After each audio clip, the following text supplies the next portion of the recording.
हज़रत हुसैन रज़ी अल्लाह तआला अन्हु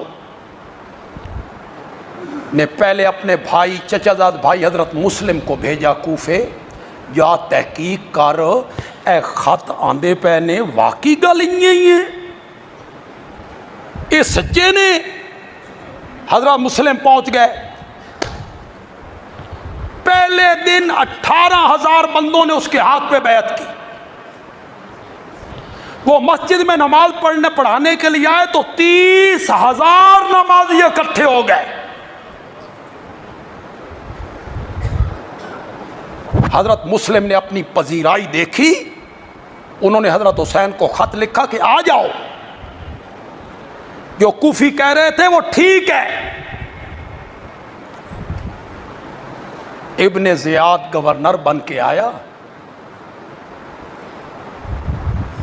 फिर हजरत मुस्लिम ने जब नमाज शुरू की तो 40,000 थे। सलाम फेर के पीछे देखा, कुछ भी नहीं था। ये कूफी थे। कौन थे? इन्होंने ख़त लिख के हज़रत हुसैन को बुलाया था, मोहब्बत का इजहार किया था, हम तेरे बाबा के गिरोह के हैं। हज़रत हुसैन जब सालबिया के मकाम पे पहुँचे ना, तो उन्हें हज़रत मुस्लिम के कत्ल की इत्तला मिली कि कूफियों ने हज़रत मुस्लिम को क्या कर दिया है, शहीद कर। उनका ख़त भी पहुँचा। हज़रत मुस्लिम ने ख़त लिखा था कि वापस पलट जाओ, ये धोखेबाज हैं। अब जो बात मैं यहाँ करना चाहता हूँ, वो जो मैंने शुरू में कही थी कि अगर तुम्हारा मौक़िफ़ माना जाए तो हज़रत हुसैन की पोजीशन साफ हो नहीं रहती। हवाला मेरे ज़िम्मे फरीकैन की किताबों से, सिर्फ अहले सुन्नत की नहीं, हवाले का मैं जिम्मेदार हूं। जब यहां सालबिया के मकाम पे हजरत हुसैन को मुस्लिम की शहादत की इत्तला मिली, फ़अराद रुजूआ, करो माना, करो माना, करो माना, फ़अराद रुजूआ, हजरत हुसैन ने इरादा कर लिया किसका?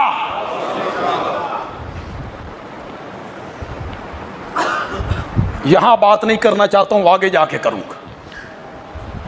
मुस्लिम के भाई आड़े आ गए। मुस्लिम के भाइयों ने कहा नहीं, हमारे भाई को कत्ल किया गया, हम उस वक़्त तक वापस नहीं जाएंगे जब तक अपने भाई का कत्ल का बदला नहीं। हज़रत हुसैन ने कहा मैं तुम्हारे साथ हूं। ठीक है, अब सच्ची सच्ची बात करो। हकायक बड़े कड़वे होते हैं। अकीदत को एक तरफ रख दें, आप हकीकत को एक तरफ रख दें, सच्ची सच्ची बात करो। जब हज़रत मुस्लिम के कत्ल की शहादत की इत्तला हज़रत सैयदना हुसैन रज़ी अल्लाह तआला अन्हु को मिली थी और उन्होंने रुजू का इरादा कर लिया था, मुस्लिम के भाइयों ने कहा कि नहीं, हम मुस्लिम के कत्ल का बदला लेंगे, तो ये अगला सफ़र किस मकसद के लिए था? बोलो बोलो, तुम फैसला करो, मैं नहीं करता। यहां से जो अगला सफर है वो किस लिए हो रहा है?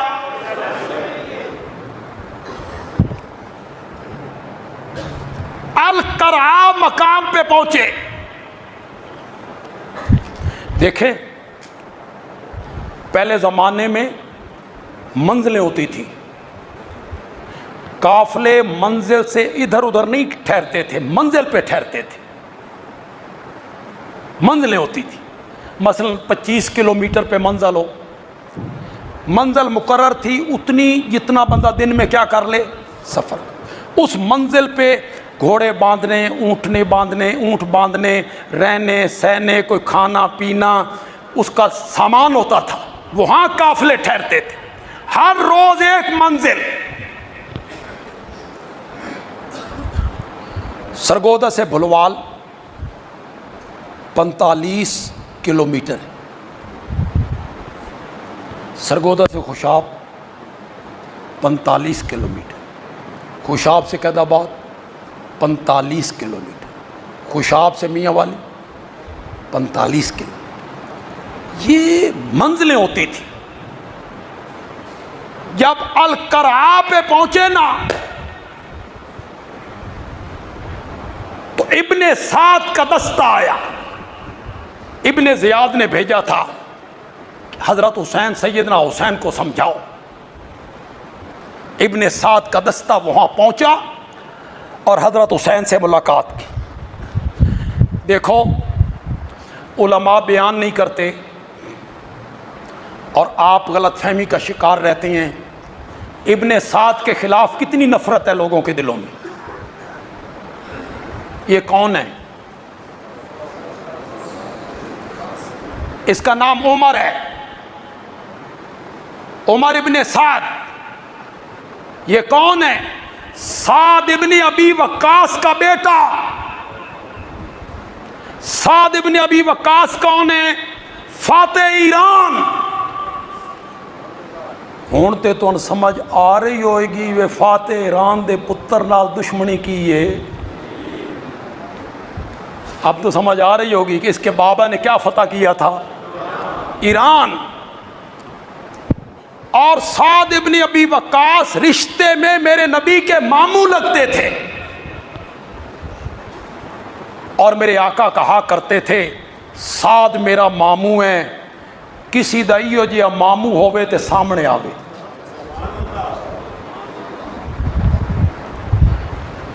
जबरदस्त तीर अंदाज।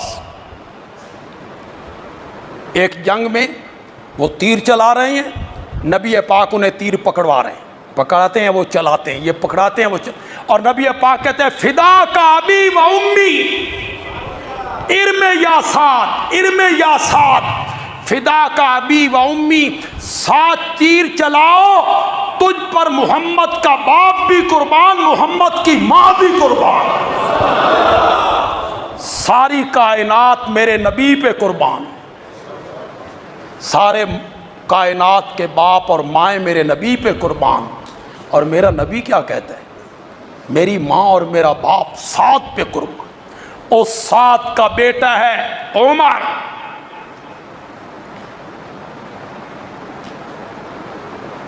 नबी पाक का मामूजाद है,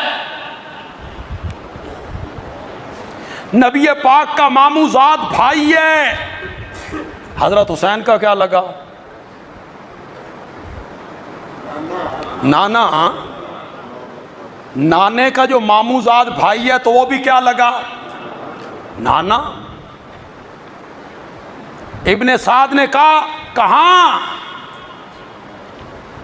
कि कूफे। कि क्यों?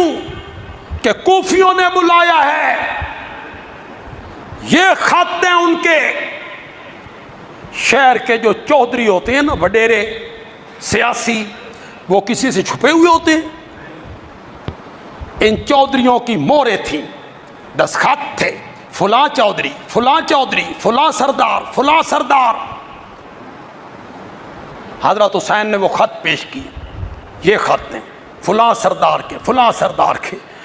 इब्ने साद ने कहा, जिन चौधरियों के खत तुम्हारे पास है ना, वो मेरे दस्ते में देखो, सारे चौधरी मेरे नाल खलोते ने।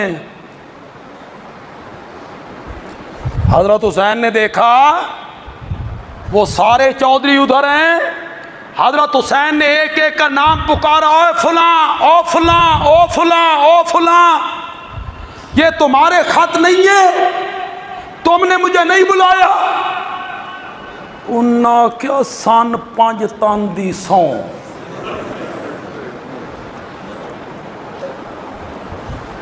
हमने नहीं बुलाया, सन पता ही कोई नहीं। हो सकता है उनकी तरफ से जाली खतूत लिखे गए हों। शरारती लोग इस तरह करते हैं ना, शरारती लोग धोखा देने के लिए, हो सकता है जाली खतूत तैयार किए गए हों। उन्होंने कहा हमें कोई पता नहीं। यहां हजरत हुसैन को वो एक एक सहाबी याद आया जिन्होंने मक्के से निकलते हुए हजरत हुसैन को रोका था। इब्ने अब्बास याद आए, इब्ने उमर याद आए, अबू सईद खुदरी याद आए, अबू वाकिद लैसी याद आए, मोहम्मद इब्ने अली याद आए कि मेरे साथ धोखा हो गया, मेरे साथ धोखा हो गया, फरेब हो गया मेरे साथ। यहां हजरत हुसैन रजी अल्लाह तआला अन्हु ने इब्ने साद के सामने 3 शर्तें पेश की। जोर से बोलो। मैं कोई रेत की दीवार पे पांव रख के बात कर रहा हूं, यूं ही हवाई बातें कर रहा हूं। मैं ये कह रहा हूं रावी रावी आखदा, खैमे चू आवाज आई, मैं उस तरह की दलील दे रहा हूं। सुनो हवाले, आपको ये मेरी तकरीर नोट हो रही है फेसबुक के ज़रिए, इंशाल्लाह 1-2 दिन के बाद नशर हो जाएगी, यहाँ हर चीज़ महफूज हो जाएगी। 3 शर्तें पेश की हजरत हुसैन ने। कितनी शर्तें?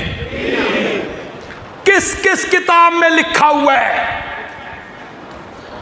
आओ दलाइल के मैदान में बात करो, जुठलाओ हमारे हवालों को कि गलत हवाला पेश किया है बंदे आलवी ने, इनकार करो।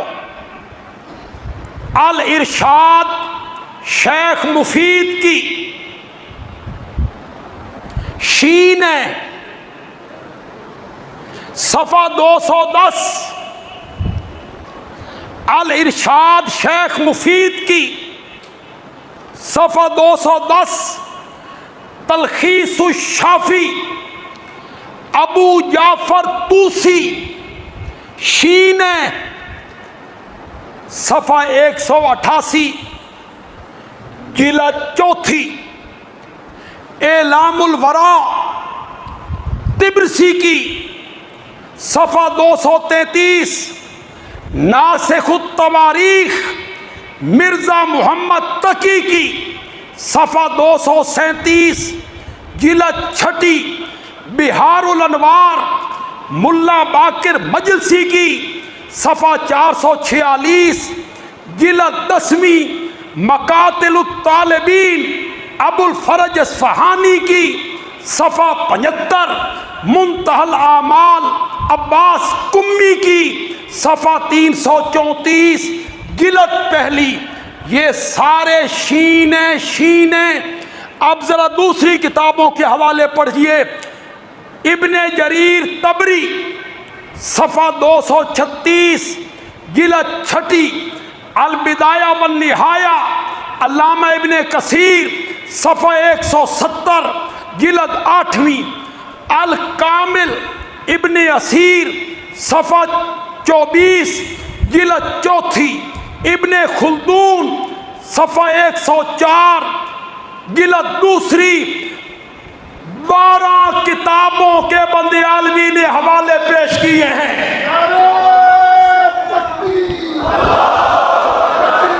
उठाओ इसे। मोहम्मद अताउल्लाह बंदे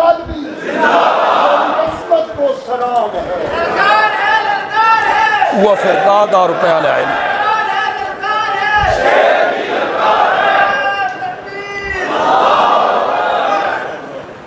जुठलाइए इस हवाले को। यह कहने से काम नहीं बनेगा अहले बैत का दुश्मन है, यजीद का हामी है, या इन किताबों को आग लगा, अपने मकतबे से बाहर निकाल। और अगर ये किताबें तुम्हारी हैं तो फिर इस हवाले को तस्लीम करो। अहले सुन्नत के, अहले तशय्यो की किताबों के हवाले सब ने लिखा हजरत हुसैन ने कितनी शर्तें पेश की। जोर से बोलो, जोर से बोलो। ये कह देना कोई ये शर्त नहीं है जी। देखें, कुछ मुद्दत पहले जो कॉलेजों में पढ़ाई जाती थी ना तारीख, उसमें जो करबला का वाक़या जिक्र था ना, उसमें भी ये 3 शर्तें थी। आप इन्होंने निकाल दी हो तो मुझे पता कोई नहीं। पहले अखबारों में जो मज़ामीन छपते थे उसमें भी ये 3 शर्तें लिखी हुई होती थी। आप हो सकता है आप ना लिखें साफ़ी उन शर्तों को, तुम उन शर्तों को लिखो तो तुम्हारा मौक़िफ़ गलत ठहरता है। हज़रत हुसैन रज़ी अल्लाह ताला अन्हु ने पहली शर्त रखी, मुझे वापस जाने दो, मैं जहां से आया हूं वहां चला जाता हूं। बोलो पहली शर्त कौन सी है? कोई हवाई बातें कर रहा हूं, तारीख की किताबों से हट के कर रहा हूं? मुझे वापस जाने दो, वापस, मैं जहां से आया हूं वहां चला जाता हूं। बंदियालवी एक बात पूछना चाहता है, सब ने अल्लाह के यहां जाना है, अल्लाह को जवाब देना है, सीधी बात कहो। मेरी बात गलत हो तो उठ के कह दो गलत है बंदियालवी साहब, सही हो तो जवाब दो। हैदर कर्रार का फर्जंद जिसकी रगों में फातेह खैबर का खून दौड़ता हो, जिसने बाहया मां सैयदा फातिमा का दूध पिया हो, जिसे सहाबा की तरबियत हासिल हो, जिसका नाना नबियों का इमाम हो, अगर सामने कुफर नाच रहा होता, अगर सामने जुल्म होता, नाने की शरीयत बदल रही होती, हुसैन आगे जाता या पीछे जाता? बोलो बोलो, जोर से बोलो। फिर तुमने ये मौक़िफ़ क्यों अपनाया कि शरीयत बदल रही थी? शरीयत बदल रही थी, हज़रत हुसैन को कहाँ जाना चाहिए था? पीछे क्यों जाना चाहते? मौक़िफ़ क्यों बदला? मौक़िफ़ इसलिए बदला कि सहाबी रसूल है, हमारी तरह नहीं है। हम तो ज़िद्दी होते हैं, हमें अपनी गलती का एहसास भी हो जाए तो हम नहीं मानते। हज़रत हुसैन रज़ी अल्लाह तआला अन्हु सहाबी हैं, सहाबी रसूल हैं, और उन्हें यहाँ आके एहसास हो गया कि जो सहाबा मुझे कहते थे वो सही कहते थे, और ये कूफी वाले कौन हैं? गद्दार हैं, ये बेवफा हैं, इन्होंने मुझसे गद्दारी की है। तो पहले जो उनका मौक़िफ़ था, उस मौक़िफ़ से उन्होंने क्या कर लिया? रुजू कर। सहाबी है, नेक नियत है, पहले मौक़िफ़ और था, अब अपने मौक़िफ़ से रुजू कर रहे हैं कि नहीं, मैं अब आगे नहीं जाना चाहता, अब मैं कहाँ जाना चाहता हूँ? वापस।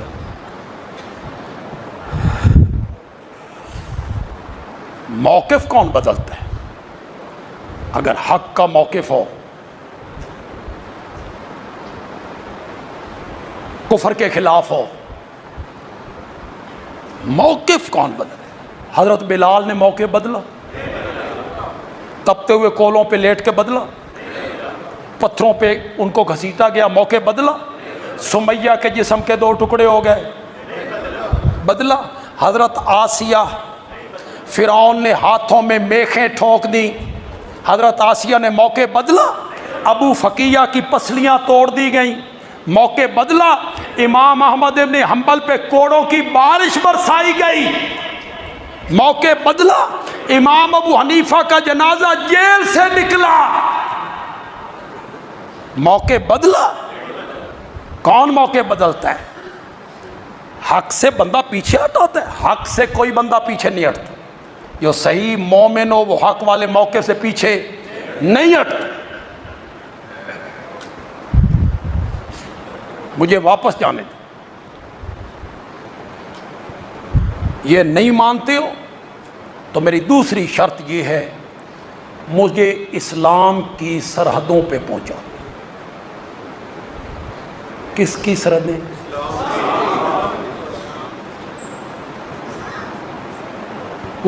वो सरहदों को क्या कह रहे हैं?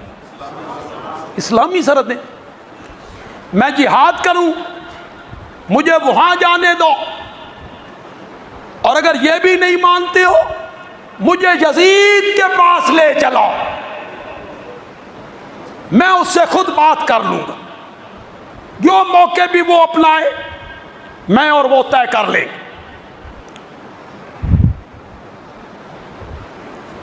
ये 3 शर्तें हजरत हुसैन रजी अल्लाह ताला अन्हु ने पेश। जाहिर बात है तीसरी शर्त ऐसी शर्त थी जो मान ली गई कि मुझे यजीद के पास ले चल। यहाँ जितने लोग जुग्राफियाई उमूर से वाकिफ़ हो, मक्के से कूफे आए तो रास्ते में करबला नहीं आती, मक्के से दिमिश्क जाएं तो रास्ते में क्या आती है? मालूम होता है अब ये कूफे नहीं जा रहे हैं, अब कहाँ जा रहे हैं? दिमिश्क जा रहे हैं। एक बात यार यहाँ मिर्ज़ा साहब से भी कहूँगा, वो मेरी बात को गौर से सुने, वो इसमें बड़ी तहकीक करते रहते हैं। अगर कोई आदमी इन 3 शर्तों को नहीं मानता, वो कहते हैं मैं नहीं मानता, फलां किताब में लिखा, उसे कहते मैं नहीं मानता, मैं किसी किताब को नहीं मानता। ठीक है जी, आप नहीं मानते तो हमें मुतमईन करें। ये हज़रत हुसैन रज़ी अल्लाह ताला अन्हु ने दिमिश्क का रास्ता क्यों इख्तियार किया? चलो इसको तो नहीं झुटला सकते हो। दिमिश्क का रास्ता इख्तियार करना इस बात की दलील है कि वो कहाँ जा रहे हैं। दिमिश्क दारुल खुलाफा था किसका? वक़्त के हुक्मरान का। ये दलील है इस बात की कि वो उस तरफ जा रहे हैं। ये जो कूफी थे ना गद्दार, वो 60 कूफी जो हजरत हुसैन के साथ आ रहे थे, और वो कूफी जो इब्ने साद के दस्ते में थे, जो ऐन मौके पे मुकर गए थे, इनके मोर बंद खतूत थे हजरत हुसैन के पास। इन्होंने सोचा अगर हजरत हुसैन यजीद के पास पहुंच गए और इनकी सुलह हो गई और हमारे खतूत यजीद के पास आ गए तो वो हमारी चमड़ी उधेड़ के रख देगा, बगावत का मुकदमा चलेगा, फांसी हो जाएगी। कोई ऐसा तरीका अपनाओ हजरत हुसैन यजीद तक